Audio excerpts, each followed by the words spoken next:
Embarquement immédiat pour Rio de Janeiro. Là où le Brésil s'invente un nouvel avenir. À la veille de plusieurs événements planétaires, le thermomètre du pays continent est en surchauffe. Pour découvrir ce qui fait vibrer les cariocas, les habitants de Rio, qu'ils soient artistes, expatriés, figures des favelas ou amoureux de la mer, il faut plonger en profondeur dans cette capitale du métissage en pleine renaissance.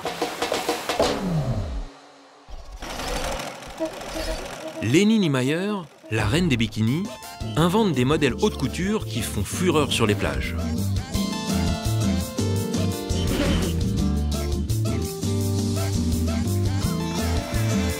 Une nature envoûtante, un décor de rêve.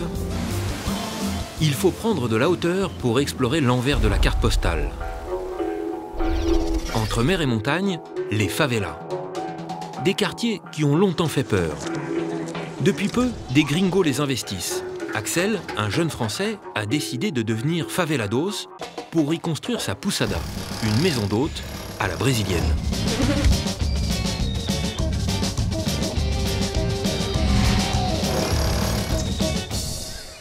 Dans les quartiers nord de Rio, un immense lagon artificiel, bien loin de la jet-set d'Ipanema.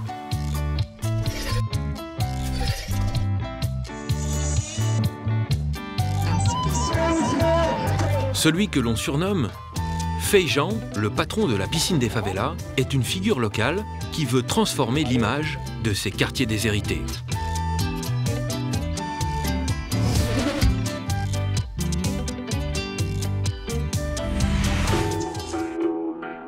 Au sud de Rio, un chapelet d'îles sauvages. Katia, une jeune plongeuse, a décidé de tout faire pour préserver la vie des dauphins.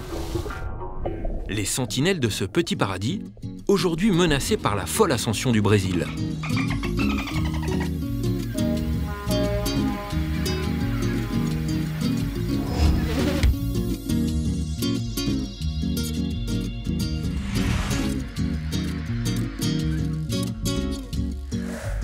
D'un extrême à l'autre, voyage au Brésil, à Rio de Janeiro, dans l'une des villes les plus extravagantes du moment. Ipanema, 9 h du matin.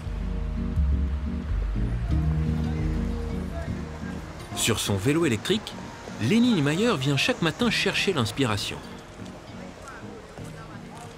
Tout a commencé pour elle sur cette plage. Tout droit venue de Sao Paulo, elle a débarqué ici pour la première fois dans les années 70. Comment tu vas? Je vais bien et toi? Ah, quel délice! La première fois que je suis arrivée ici, j'ai eu le souffle coupé. À Rio de Janeiro, à l'époque, les bikinis étaient tout petits et on l'aimait pour cela. Mais on voulait être un peu plus couvert pour être plus confortable. Mais ça n'existait pas. Mes copines à Sao Paulo me demandaient de ramener des maillots plus larges. Et du coup, je me suis dit que j'allais en créer un. J'ai pris un ancien paréo à moi, je l'ai coupé. C'était une chose très artisanale. La chance, c'est que je savais coudre. Ça a été un succès et tout le monde a commencé à me passer des commandes. J'étais moi-même le mannequin, je l'ai ramené à la plage pour en offrir à des copines. Et c'est à ce moment que tout a commencé. Tout le monde voulait en acheter et porter le bikini de Lénie. J'ai alors créé une petite fabrique au fond de mon garage, dans le quartier de Lagoa. C'était une autre époque.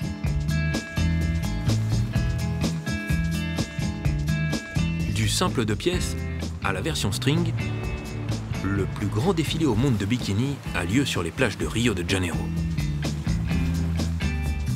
C'est le costume de la Girl from Ipanema.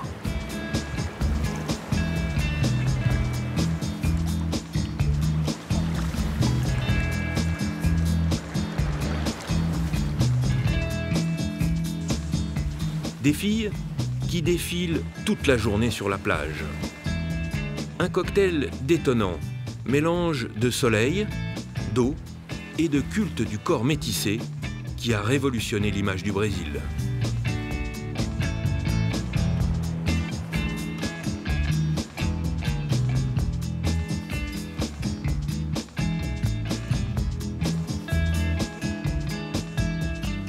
Le bikini, un petit bout de tissu qui n'est pourtant pas né au Brésil. Tout a commencé à la fin de la Seconde Guerre mondiale.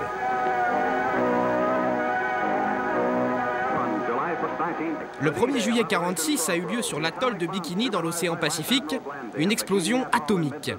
Le but de l'opération, valider la puissance destructrice de la bombe A.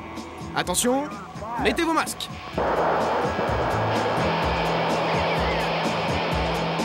Une des explosions les plus impressionnantes de l'histoire, provoquant des tsunamis de plus de 30 mètres de haut.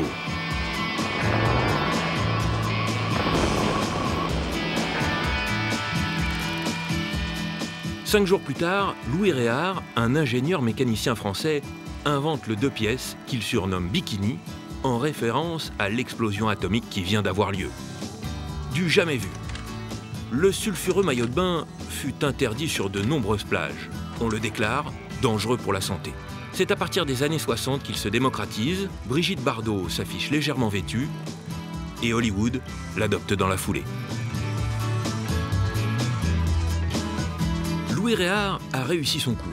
Le bikini est devenu culte, il a conquis les femmes du monde entier.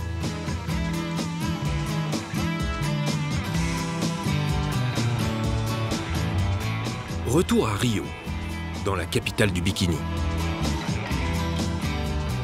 Pour rencontrer la reine des maillots de bain, il faut se rendre dans le quartier très chic de Lagoa.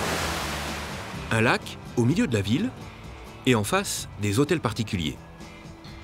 C'est ici que vit Leni Niemeyer.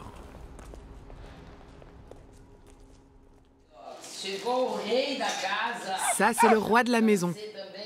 Tiens, ça c'est pour toi, mon petit chien. C'est bon. Le Brésil est de loin le numéro 1 mondial sur le marché du bikini. 300 millions de pièces vendues chaque année. Un enjeu national et une formidable opportunité pour Leni. Elle a fait fortune en créant des collections de luxe. Bien plus qu'un simple maillot de bain, il est ici à Rio une seconde peau. L'esprit carioca, c'est la plage. Peu importe que tu aies de l'argent ou pas. Tout le monde est content de se mélanger.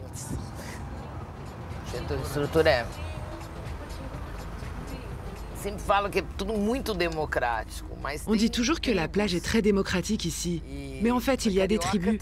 D'un coup d'œil, on va savoir d'où tu viens. Cela dépend de la manière dont tu portes le bikini. En fonction de la taille, la couleur, les chapeaux, les accessoires que tu utilises, cela permet d'identifier les femmes, plus que n'importe quel homme. Et cela est très amusant. Ainsi, les gens me disaient « Vous n'êtes pas d'ici ?» Quelle blague! Nous arrivons maintenant dans mon entreprise, dans le quartier de Botafogo. Merci, à tout à l'heure. En femme d'affaires avisée, Leni a rendez-vous avec ses fournisseurs pour choisir les tissus de la prochaine saison. Bonjour, bonjour. Bonjour. Bonjour. Salut Leni. Pas mal, pas mal. Vous voulez un petit café? Non, je vous remercie. Regarde Leni, j'ai trouvé ce tissu avec des petits trous plus petits. Regarde, il est pas mal. Ah, celui-ci, j'adore. Je le trouve gracieux, j'aime. C'est quoi la base du prix de celui-ci en noir? Je vois ça tout de suite, Leni. Tu me fais un super prix pour moi, hein. Il y a aussi en faux cuir. Matière, prix, photo, Leni supervise le moindre détail. Maintenant, je suis en train de finir d'éditer un catalogue avec des photos de Michael Roberts. Mais je suis à la fin de ma collection d'hiver.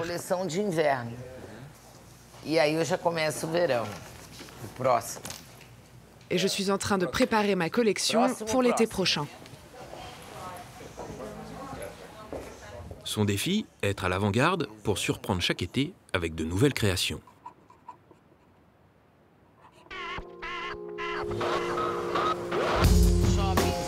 À l'étage du dessous, les petites mains du bikini donnent vie au croquis de Leni. Il y a plus d'une centaine de fabricants à Rio pour un marché qui dépasse le milliard d'euros. Comme dans une maison de haute couture, Leni gère tout à domicile.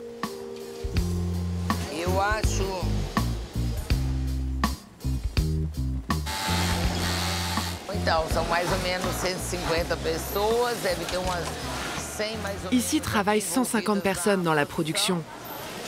Et c'est très important de travailler dans le même endroit, car comme ça, je peux accompagner de près toutes les étapes de la fabrication.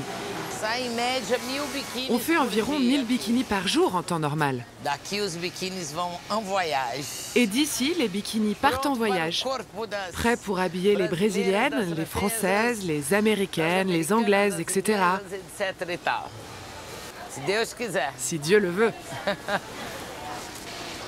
Il y a les bikinis pour le marché mondial et dans une petite salle à part, un laboratoire dans lequel s'invente le bikini du futur. Viens par ici. Ici, c'est la salle d'assemblage. C'est là que tout naît.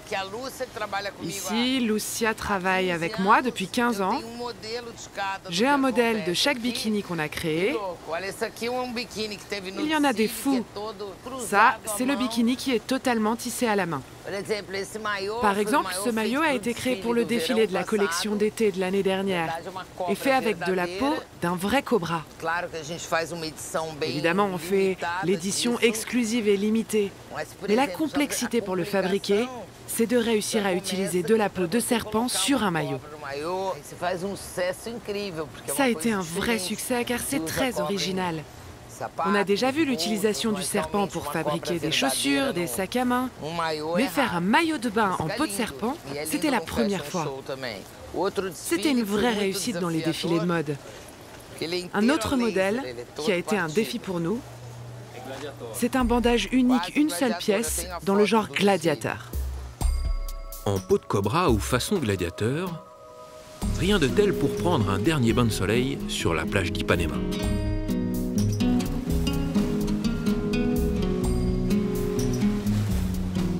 18h, le rendez-vous des vrais cariocas. Après le boulot, ils prennent le temps de vivre en famille ou profitent d'une dernière vague.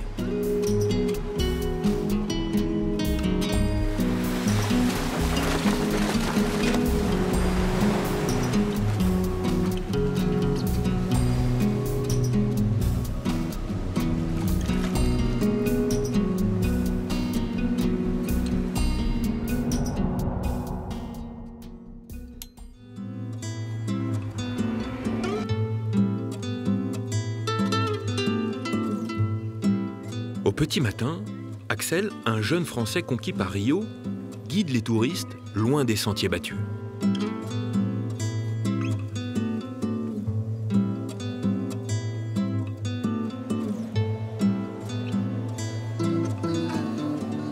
La plage d'Ipanema, tu la vois correctement que d'ici. Putain, c'est bon. La baie Guanabara, c'est l'une des 7 merveilles du monde naturel. Ah, naturel. À leurs pieds, les joyaux de Rio, mais aussi ces immenses bidonvilles à flanc de collines. C'est quoi là, la favela en bas? C'est la favela de Rocinha qui est la plus grande favela. Petit bout là? Bah, c'est le début de Rocinha. Ouais, putain, ça fait un peu flipper quand même. Accrochée à la montagne des deux frères, la favela de Vidigal. Un dédale de construction anarchique qui surplombe l'océan.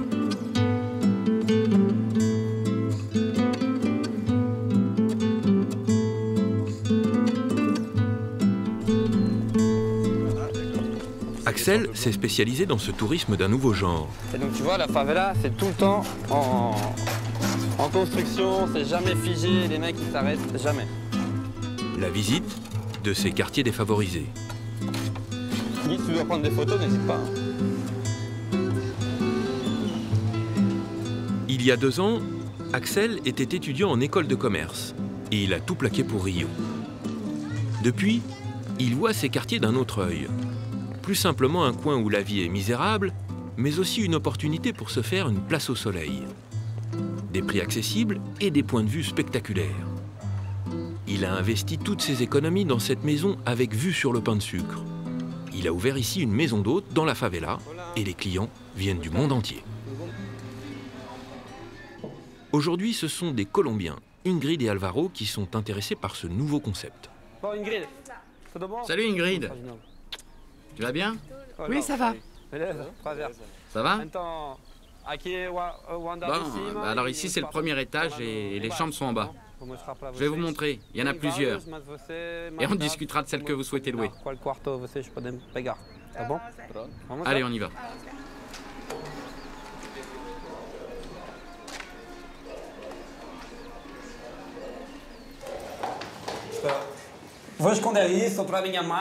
Ça, je vais le cacher. C'est vraiment trop le bazar. Bien sûr, on doit encore faire des améliorations.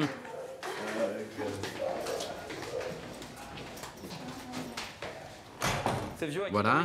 Il y a un autre salon en bas. Toutes les chambres, elles sont occupées, mais celle-là, elle se libère normalement fin juillet. Il faut que je vérifie avec le locataire.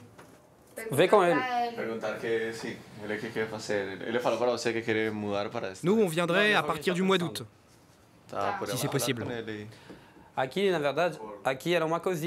Ici, en vérité, c'était une cuisine. Et regardez, il y a toujours l'évier. On l'a caché en dessous. C'est le lavabo. Ici, avant, c'était une cuisine et on a peint, on a fait ça.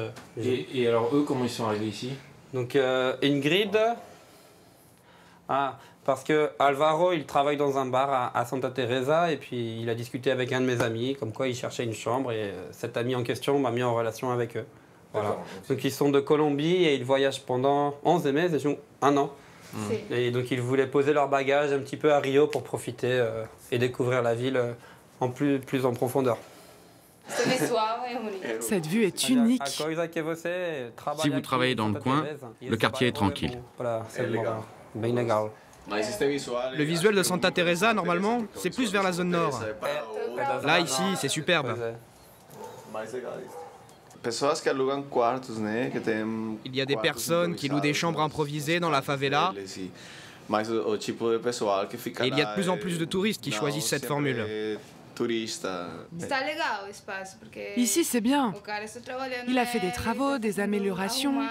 L'espace est agréable. Dans les autres maisons que l'on a visitées, il y a des murs improvisés, parfois avec une planche en bois. C'est très mal fait. Et en plus, c'est cher. Cette chambre ici, elle coûte 250 €, tout compris, avec 250 € par mois, donc avec tout, quoi, Internet, tout ça. Et si tu veux une chambre comme ça dans un hôtel, combien tu payes par mois? Je dirais pas dans un hôtel, mais ne serait-ce qu'en bas, dans une colocation lambda, dans un immeuble normal. À Rio, aujourd'hui, ça monte tout de suite à 400 €. Tout de suite.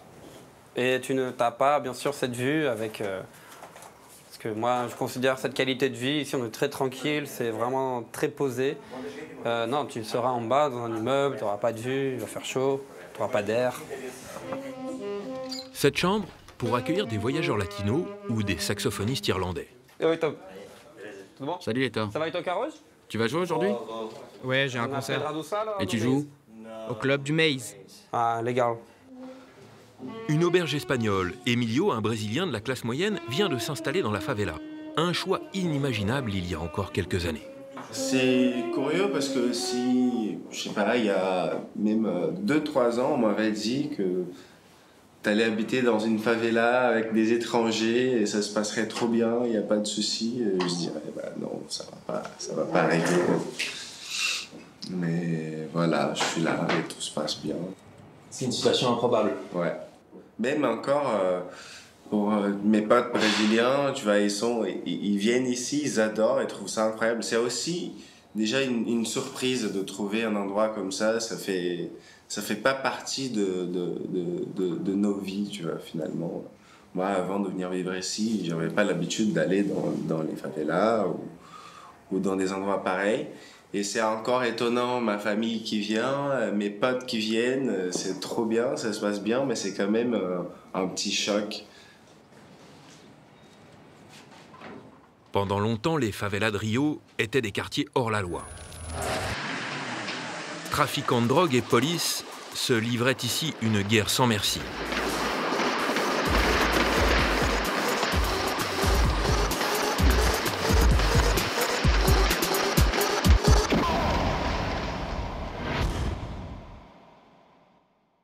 Jusqu'au jour où le gouvernement décide d'employer les grands moyens. Plus de 3000 militaires investissent les quartiers les plus chauds de la ville lors d'opérations dites de pacification.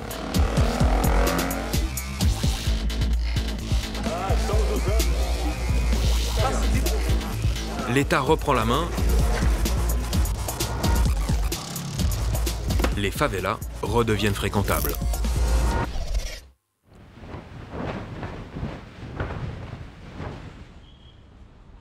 Une révolution pour ces quartiers qui vivaient sous l'emprise des gangs. Les habitants respirent, Axel et ses locataires peuvent aujourd'hui y vivre en paix.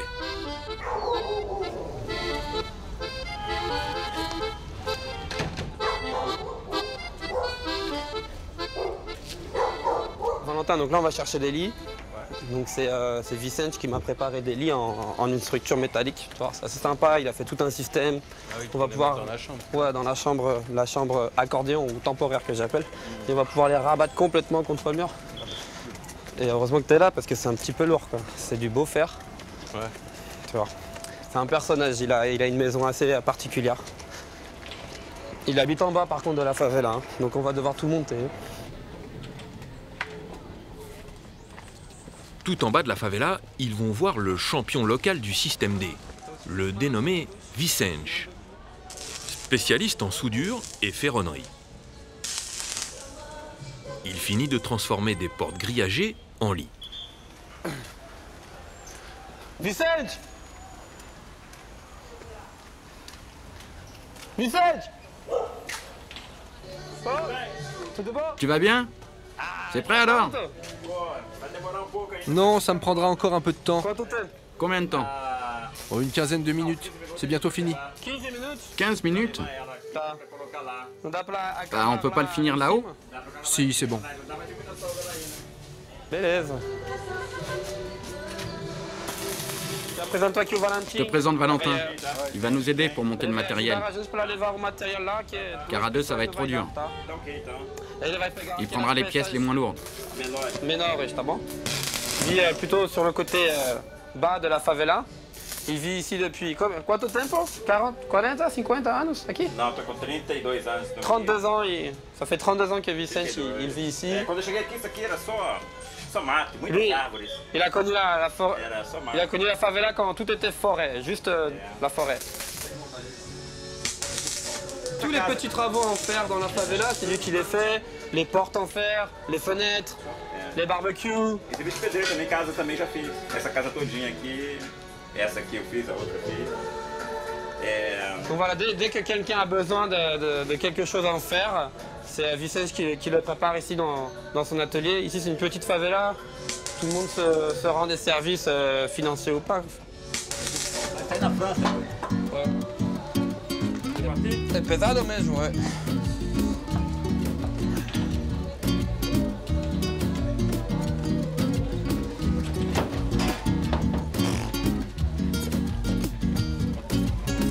Vamos là? Il est à l'avant. La vie du favelados est une vie de montagnard. Il faut sans cesse escalader des milliers de marches. Pas simple.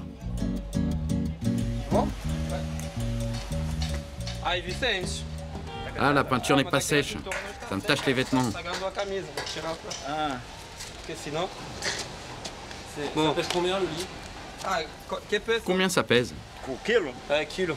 Isso aí deve ter Ça doit peser 20 kilos. 20 quilos. C'est léger, mon gars. On dirait que ça pèse 40 kilos. T'es un gringalet.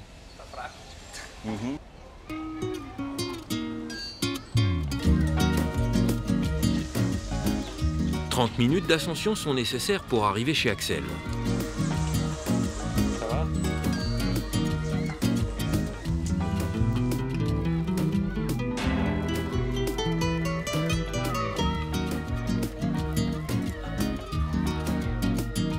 Profiter de la vue incroyable du haut de la favela, cela se mérite. Ça commence à être un peu dur là, on est qu'à la moitié. Mais bon, je le fais d'habitude tous les jours, mais sans ce poids quoi. Allez. Raphaël arrive dans pas longtemps. Valeu. Le téléphone plus le lit. Faut choisir. C'est Raphaël qui arrive là, c'est pour ça. On va se presser un petit peu. C'est qui Raphaël? Donc Raphaël, c'est mon grand ami et grand partenaire de mon aventure avec la maison. Avec qui donc j'ai acheté la maison il y a 1 an et demi. Et là, donc Raphaël il devait finir ses études d'architecture en France. Donc là, il est très content de revenir et moi aussi, quoi, de le recevoir surtout.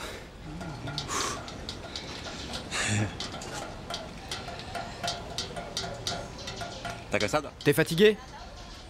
Ça va, hein. Já estamos, non? On arrive dans 5 minutes. 5 minutes. Bora, bora, bora. Ânimo.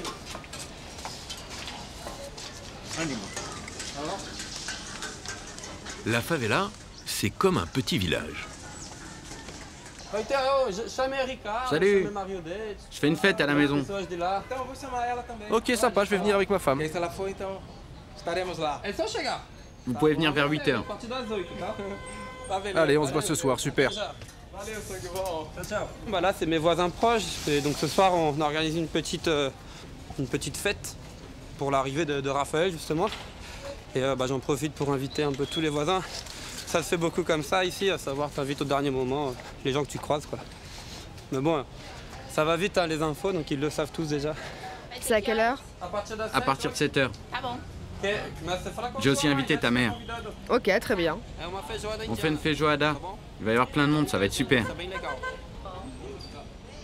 Allez, ciao, ciao. Hein? Ah, brasileira est bonite. Les Brésiliennes sont mignonnes. Ici, dans la favela, on n'a pas à se plaindre. Oui, il y a pas mal de jolies filles ici. Mais c'est un petit quartier quand même. Ouais, mais dans tout Rio... Ah, là, c'est autre chose. Il y en a pour tous les goûts. Ok, non. Chez Axel, ambiance communautaire. Heitor, le saxophoniste, prépare le repas du soir.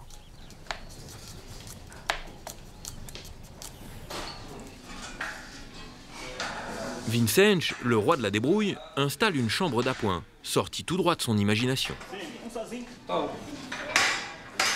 Ah, você fica assim?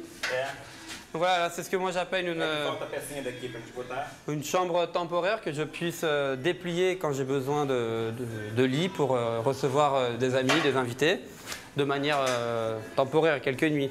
Et donc là, Vicente, on a travaillé avec Vicente sur un système de grands panneaux en bois qui se déplient. Vous allez voir ça.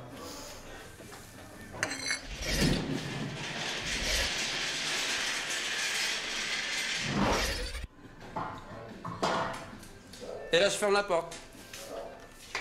Et voilà le travail, une nouvelle chambre à moindre frais.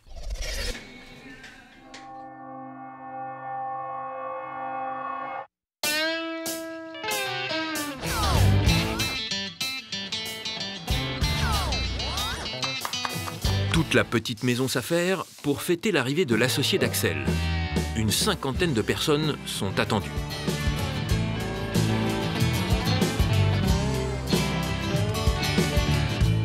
Je m'appelle Ramos et je viens déposer Raphaël.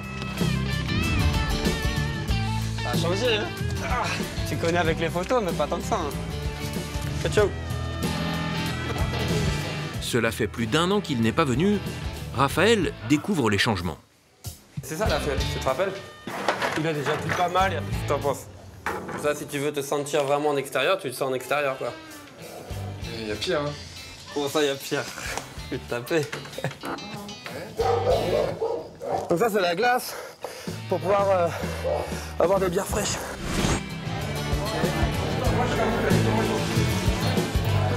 Ce soir, des expatriés et des locaux sont au rendez-vous.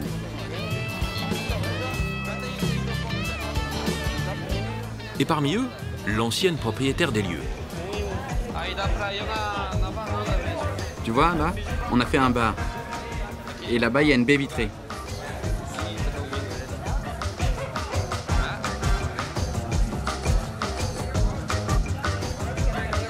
Donc là, c'est Lucia qui est l'ex-propriétaire de la maison et qui vient avec sa petite fille et une amie. Ensuite, Jessie viendra, mais un peu plus tard dans la soirée. Et alors, Ricardo, c'est le mari de Marie-Odette, qui est la sœur de Jessie. On est vraiment dans une favela où tout le monde se connaît, c'est une petite famille. Et qu'est-ce que vous pensez d'Axel? C'est un frère, c'est comme un frère.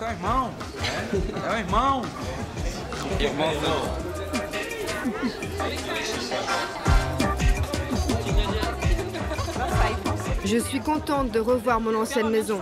Il a bien profité de l'espace. Et vous habitez où maintenant? J'habite au quartier de Valente. C'est mieux là-bas? C'est différent, vous comprenez, c'est une maison. Mais je n'ai plus une aussi belle vue comme celle d'ici. Vous avez quitté la favela? Non, là-bas aussi, c'est une favela. Mais elle est plus près de la route. Et que pensez-vous de la transformation de votre ancienne maison? Ah, c'est super beau. Je ne m'attendais pas du tout à ça. Tu comprends? Il a fait du bon boulot. J'espère que son affaire va marcher. Des favelas qui changent de main? Axel et son camarade sont des pionniers. Peu de gringos vivent encore dans ces quartiers, mais plus pour longtemps.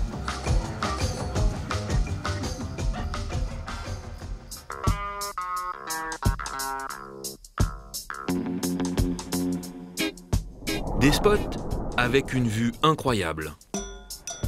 Une idée qui commence à faire son chemin. Vivre dans la favela n'est plus réservé aux pauvres. Face à l'explosion du prix de l'immobilier à Rio, Axel et Raphaël ont réussi un joli coup. Ils vivent dans plus de 200 mètres carrés avec une vue de millionnaire. Ils ont fait de gros travaux de rénovation et c'est loin d'être fini. Le planning est chargé, pas de plage au programme, mais maçonnerie et ravalement.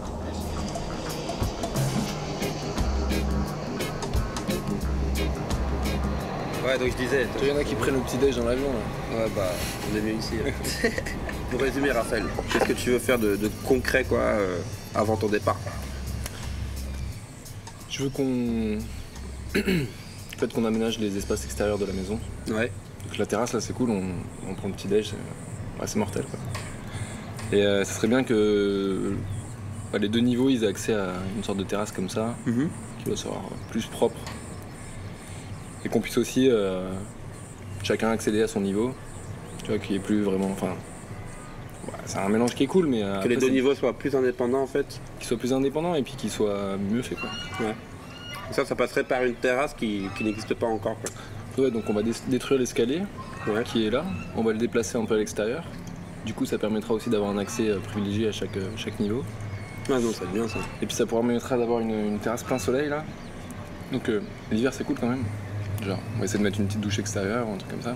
D'ailleurs, ici j'en veux une, tu te rappelles? Ouais. On va en reparler. La favela pacifiée, ce serait le nouvel Eldorado pour les bonnes affaires immobilières. Mais attention, acheter dans ces quartiers n'est pas sans risque. Ici, cette maison, on l'a acheté 50 000 €. On a partagé 50-50. Et une maison comme ça, d'après toi, ça pourrait valoir combien? 0. Parce que cette maison, elle n'a pas de titre de propriété, parce qu'elle n'est pas reconnue, parce que du jour au lendemain, on peut la détruire et on peut partir. Et on a pris ce risque avec Raphaël, on a fait ce pari ici, quoi. On sait que ça risque pas d'arriver quand même, mais comme il dit, on n'a pas de titre de propriété, comme tous les gens dans les favelas. Ça viendra peut-être un jour, mais bon. En fait, il y a tout. Après, dire que la culture aussi des gens, il y a quand même 1/5 de la ville qui vit dans des favelas. Il y a l'État quand même investi dans les réseaux ici, il s'est introduit quand même, il a fait des améliorations. Donc tous les gens qui sont ici, qui ont construit leur maison, ils attendent tous plus ou moins un titre de propriété. Après, il y a un peu une légende urbaine qui dit que oui, il y en aura forcément, mais ça fait déjà 30-40 ans. Ici, aucune loi ne les protège. Et de nombreuses constructions sont insalubres ou édifiées sur des zones à risque. Mais pour Axel, vivre ici, ce n'est pas qu'une question d'argent.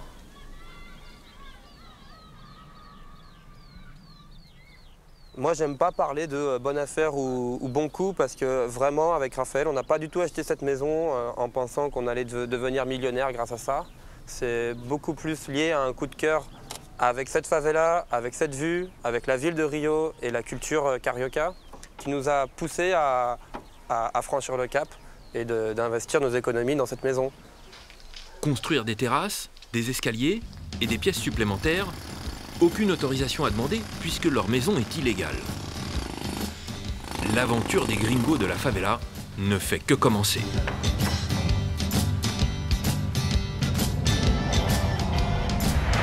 À quelques kilomètres de là, d'autres favelas. Celles des quartiers nord. Elles n'ont pas la vue sur mer et une très mauvaise réputation. Pour s'y rendre, il faut prendre l'Avenida Brasil, une artère de 58 km de long, autour de laquelle s'enchevêtrent d'immenses bidonvilles. Au milieu, la piscine de Ramos, un des lieux les plus insolites de la ville. Un immense lagon artificiel.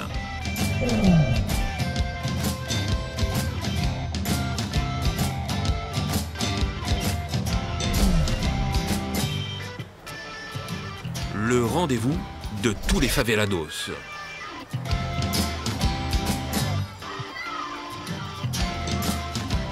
« 10 h du matin, la figure incontournable du quartier, Feijão, le roi de la piscine, s'y rend en famille.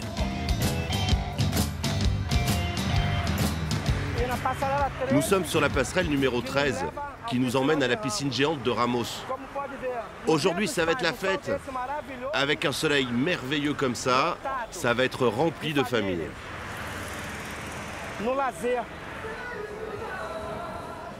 Feijão, c'est un peu le grand frère. Et à chaque fois, c'est le même scénario. Il vient tous les jours et il connaît tout le monde. Ça, c'est un copain musicien. Tu fais un concert bientôt? Ouais, je joue le vendredi. On se croise là-bas. C'est l'un des hommes les plus populaires des quartiers nord.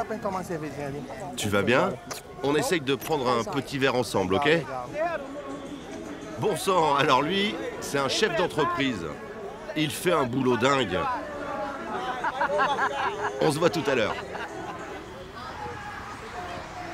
Cette piscine a été créée il y a 10 ans, entre l'autoroute et la baie de Guanabara.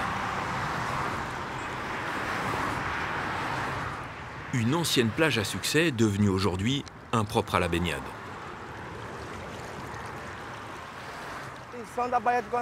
Le gouvernement ici a investi une fortune pour tenter de dépolluer la baie de Guanabara. Ils veulent nettoyer les îles aussi. Parce qu'ici, c'était la plage de Ramos. Ici, c'était un grand succès dans les années 70-80. La plage de Ramos, c'était sensationnel. Il y a énormément de travail ici, beaucoup de choses à faire pour sauver la baie. Et aujourd'hui, on ne peut plus du tout se baigner? Aujourd'hui, c'est impossible de se baigner, c'est pas propre. Il y a quoi là-dedans? Il y a tout ici, c'est la baie de Guanabara, il y a toutes sortes de pollutions. Le laisser-aller des pouvoirs publics et une mauvaise gestion des déchets ont ravagé cette partie du littoral.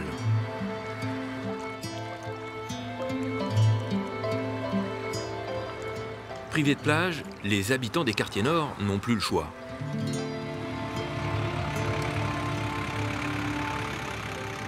Pour continuer de se baigner, ils vont à la piscine.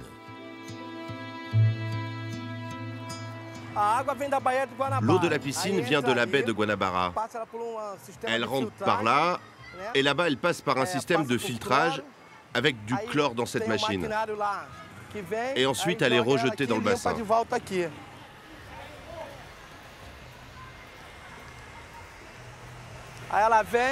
L'eau arrive par ces canalisations.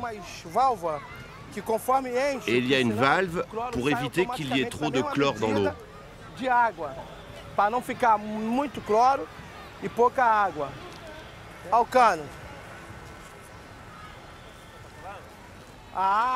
Depuis qu'ils ont créé la piscine de Ramos, je ne mets plus les pieds à Copacabana. Déjà, parce que j'habite de l'autre côté de la ville, et puis je préfère venir ici. Parce que les gens que je rencontre, ce sont des gens que je connais depuis mon enfance. Donc des personnes que je vois depuis que je suis tout petit et qui font partie de mon milieu. J'aime bien. Tu sais, le Piscinao, c'est un endroit très attachant. C'est comme le parfum français, c'est super bon.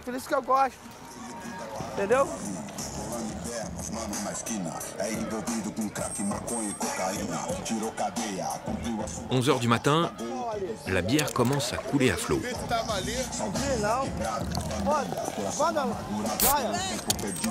C'est aussi le début de journée pour Rosana.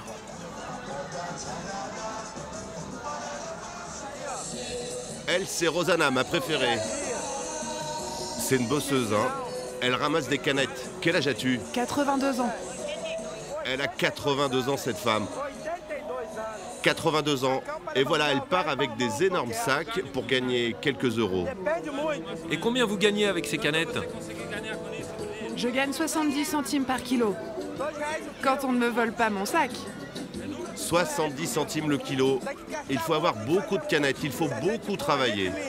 Ça, c'est mon peuple. C'est les miens.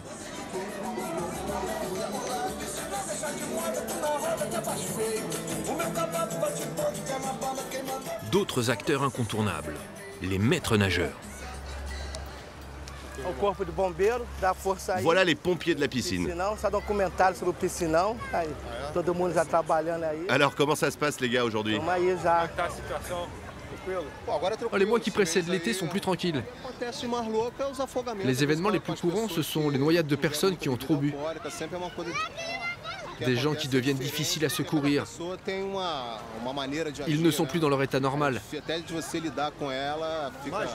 La chose la plus folle que j'ai vue ici, c'est une maman qui a perdu son bébé de 1 an et 2 mois. Le bébé savait à peine marcher. Il ne parlait pas non plus. Ils l'ont laissé tout seul et ils l'ont perdu. On a mis 2 heures pour le retrouver. Je trouve ça absurde, un si petit bébé. C'est une énorme irresponsabilité. Et on trouve beaucoup de cas comme ça ici. Il y a beaucoup d'enfants perdus ici. Allez, salut, au revoir. Ils ont une lourde mission. Dans quelques heures, ce sera le grand rush. Regarde, il y a de plus en plus de monde qui est en train d'arriver.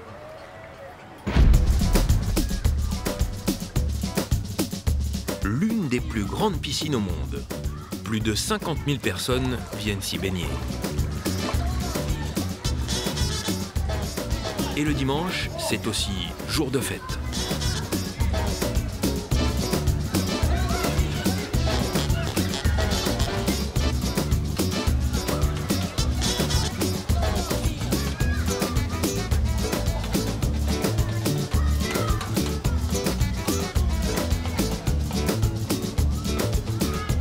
Feijão est avec les siens. Ici, pas de gringo, un spot hors des circuits touristiques.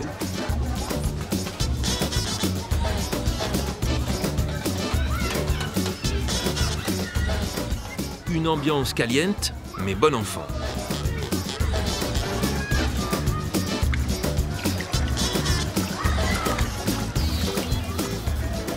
Ou quand les favelados s'amusent bien loin des clichés ultra-violents qui collent à la peau de ces quartiers.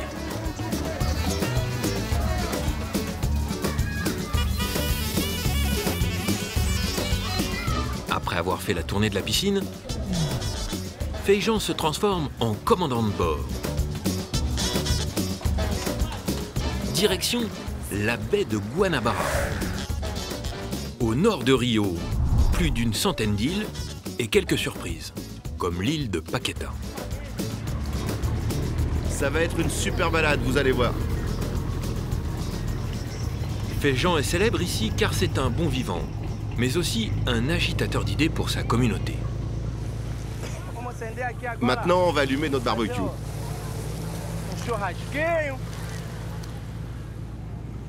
Sa dernière idée, des excursions en bateau dans les îles de la baie.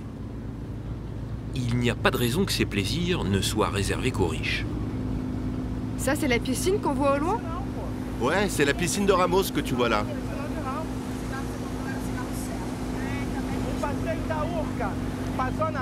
La même promenade en bateau à partir des quartiers sud de Rio, ça doit coûter autour de 40 €. Ici, on le fait pour 20 €. Et on inclut même les bières. C'est beaucoup moins cher. Une formule low cost pour aller découvrir les trésors de Rio. La plupart des passagers de Feijão n'ont jamais pris la mer. Il y a beaucoup de gens qui n'ont jamais été sur un bateau. Ils ne sont même pas au courant qu'on propose ça. Tous ceux qui vivent dans les quartiers périphériques ne sont jamais venus dans la baie de Guanabara. Ils ne connaissent pas cette promenade. Elle, par exemple, là-bas, elle n'a jamais été. Vilma, tu l'as déjà fait en bateau? Non, moi je ne suis jamais venue. Elle non plus n'a jamais fait cette promenade.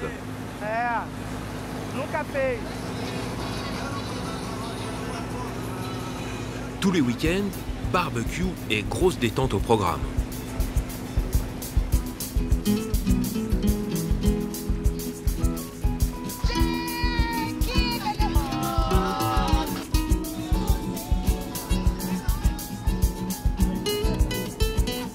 On oublie tous ces problèmes. Aujourd'hui, c'est les vacances avec Feijan.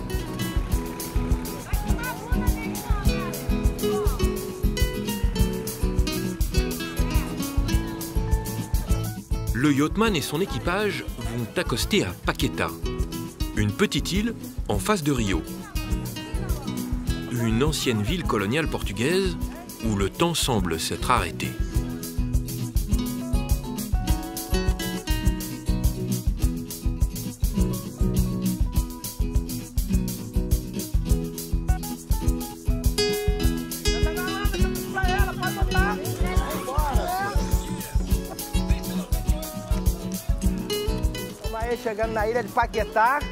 On vient d'arriver sur l'île de Paquetá.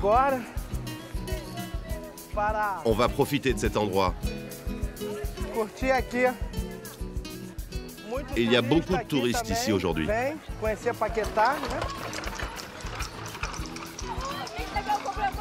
Eh dis donc, on monte en voiture, Simone? Un grand bol d'air, loin de la favela. J'ai déjà ramené pas mal de gens ici, des amis aussi. Cette promenade en bateau directement de la piscine à eau, c'est toujours très émouvant. À Paquetá,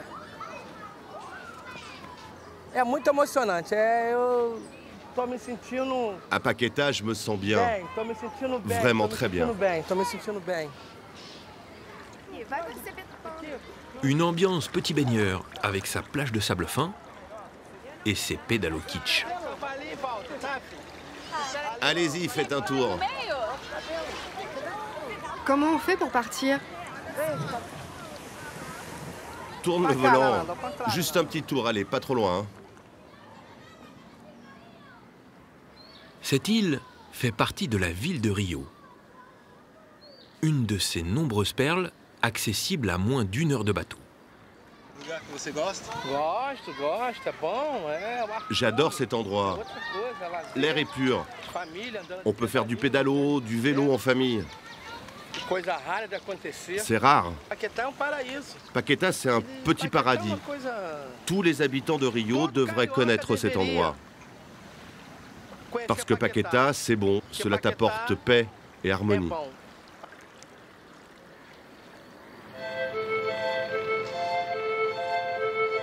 Le décor vu du ciel s'est assombri.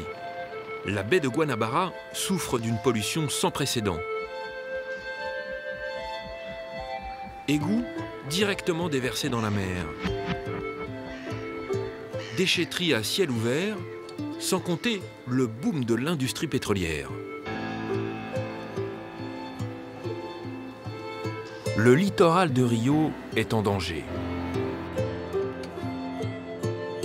Le gouvernement brésilien s'est engagé à tout nettoyer.